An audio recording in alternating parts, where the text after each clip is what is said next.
Hello, Dental Team listeners. This is Kiera, and I am so excited for today's podcast. This is something that I've been working on with tons of teams and within our organization, and just a lot of different fun things for you. So I hope you guys are having an incredible day. I hope you're ready for just some magic here. I hope you're ready for some podcast magic. I hope you're ready for some life magic. And I hope you just remember we are truly so blessed because we get to work in the incredible profession of dentistry. So I hope you just remember that. And as always, thank you all for being podcast listeners. Don't forget to download, like, subscribe, share this, leave the reviews to keep this dental podcast serving all of you practices for free. That's how you guys can help us out, is to go and share this with someone, to give us those reviews, to share it in those Facebook groups, because my goal is to have this in the hands of every single dental practice out there. And so you can help make that dream a reality. So please share it, love it, like it, leave the reviews, and just know I'm giving you a high five, a hug as appreciation and thank you. So let's get going today. Today I wanted to go through, I've talked about it a couple of times before, but there is a book by Patrick Lencioni called The 5 Dysfunctions of Teams. And I've talked about it before. It's one of my absolute favorite books on the podcast. I have not book clubbed this, and I honestly should book club this, but it's a really great one. And I was introduced to this book, and I was told to literally use this book in like partnerships and different things. And if we don't have the core 5 layers of this, we actually have dysfunctional teams. And so me and some of my offices, we've been working on it, and we realized that we don't want to have dysfunctional teams. We want to have functional teams. And what's another word for functional? It's a winning team. And so if you're not familiar with it, I'll give you a quick rendition. I coach this with lots of offices, and I think being an outsider, that's honestly why I love being a consultant. We are having the same thing within our company, because sometimes just that outsider perspective can really, really help you and your team get on board and get into those levels that you need to have it.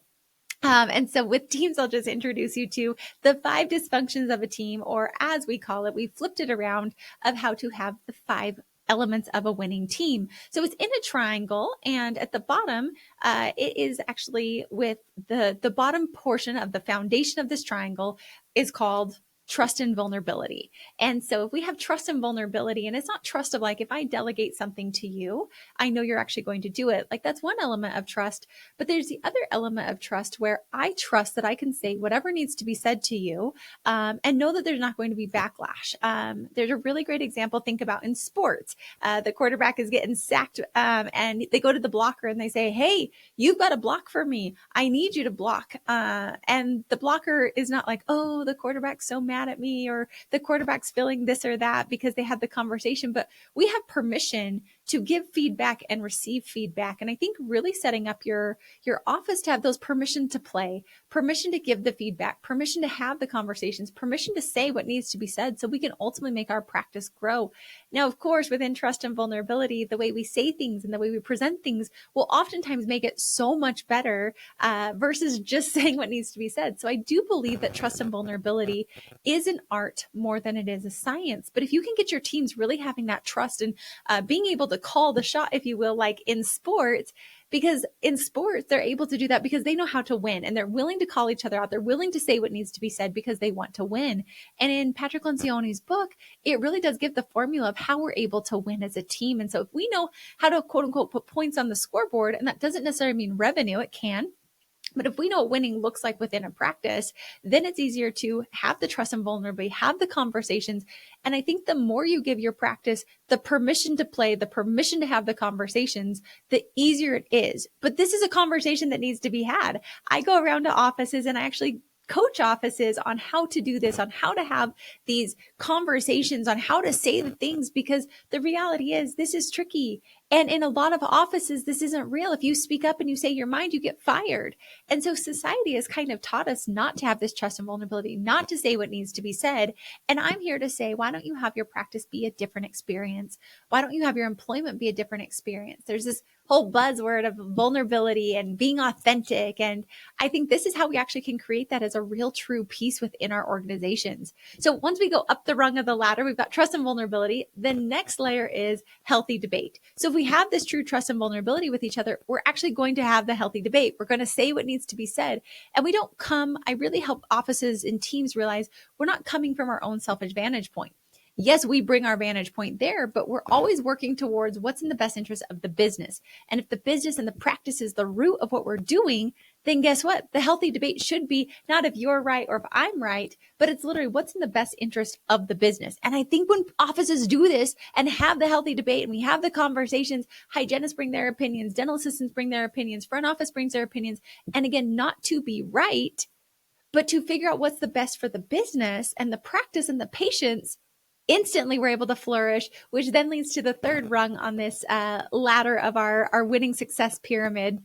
And that is commitment. So whatever we healthy debate, whatever we decide in meetings, we as a team actually commit. And we're not having these side conversations. I always say what needs to be said in a meeting needs to be said in the meeting. We're not having it go outside, because once it goes outside, we've lost all of our trust and vulnerability. We've lost all of our ability to communicate with each other. All of that's gone. And so say it in the meeting. And if you don't say it in the meeting, that's on you. And you need to take the ownership of that and say, I didn't have trust and I didn't speak up and I didn't healthy debate it. And that's on me, because whatever's committed in that meeting, we commit and we move forward, which then leads to the fourth tier, which is peer-to-peer accountability. And I think what's really lovely in peer-to-peer accountability is, let's go back to that sports analogy. They're having peer-to-peer. That quarterback's not running over to coach and saying, hey, coach, could you tell the blocker to block for me? They're like, hey, office manager, could you tell that assistant to have that route slip handed better to me? No, we've given permission to play. We're calling the play, if you will, like, block for me. I can't get sacked. We're not going to win. If you don't bring up a route slip fully filled in, that's hurting me and the patient. The patient didn't get the best experience and nobody wins. And on peer-to-peer accountability, if we don't have that and we don't have the permission to play within our team and we don't have the trust where teammates can call each other out so we can win, again, in a way that's with love and empathy and curiosity, and also making it to where the patient wins, the team member wins, and the practice wins. That's what we're looking for. We want our patients to have the best experience. And if we can't call each other out when a route slip is not handed off perfectly, or we don't have a perfect handoff, the patient didn't get the best experience because now they've left and we didn't get the correct information there. The treatment coordinator didn't get the best experience. They didn't win from that. The dental assistant or whomever dropped it off, or the hygienist, whomever dropped the patient off, they're not getting the best experience because they didn't even know it was a wrong handoff. And this is where we have that peer-to-peer accountability. And when you can get your practices to have peer-to-peer accountability, your practice will flourish. And that's at the top of the triangle, is winning. And in Patrick Lenciani's, it's the opposite. And it's like inattention to results. And so this is the flip of how to have a winning model. And I just want to come on of like, if you can help your team realize trust and vulnerability is where we should be spending 90% of our time. So how can we build more trust within our teams? We can do trust exercises. We can be vulnerable. Trust exercises are not like, I remember as a kid, my brother, remember the trust falls where it's like you have to trust that someone's behind you and they're going to catch you? Like, yes, you could probably do that. But we're talking more trust of, can we say things? Maybe it's about being vulnerable with our lives, of what we've gone through in our childhood. Like, hey, this is where I was born. This is the number of siblings I have in my family. And this is something I really struggled with in childhood. This is something that I really struggled with that made a big impact and a profound impact on me. And just thinking about, are there ways that we can actually get this to where we're sharing and we're more open, and the more vulnerable owners are here and the more they have trust and the more we actually call the things out of like, hey, dental assistants, what's your perspective? I know that there's something there. The more we have permission to play, the more we have these trust conversations, the more we build trust amongst each other, the more we share things, the more we call each other out and say like, great job. That was a great block, or that was a great handoff, or, hey, I need this information from you.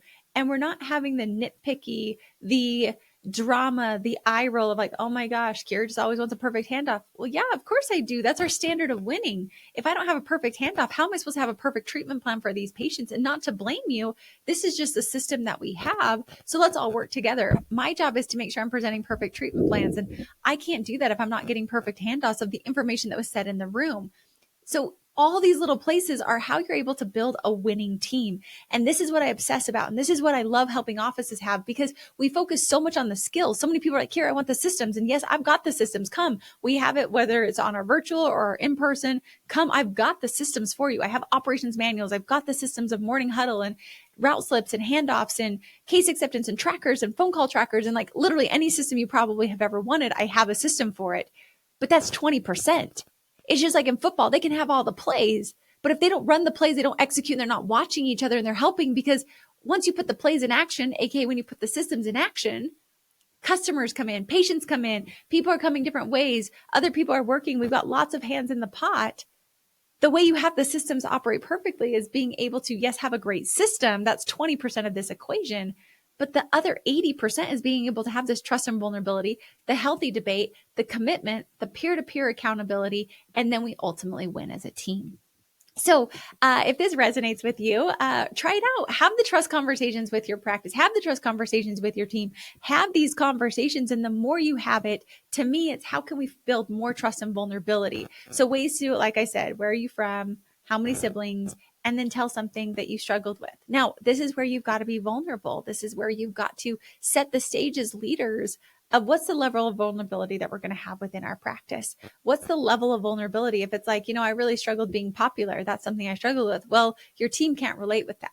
But maybe you struggled with weight loss when you were a child. Maybe you struggled being bullied as a child. Maybe you struggled, like for me, I cheated in first grade because my brother was so freaking smart and I actually wasn't that smart. And my family was so insistent that we go to college. And here I am not passing spelling tests. And so I literally cheated in school to get my mom to put my paper up on the wall because I wanted to be as good as my brother was.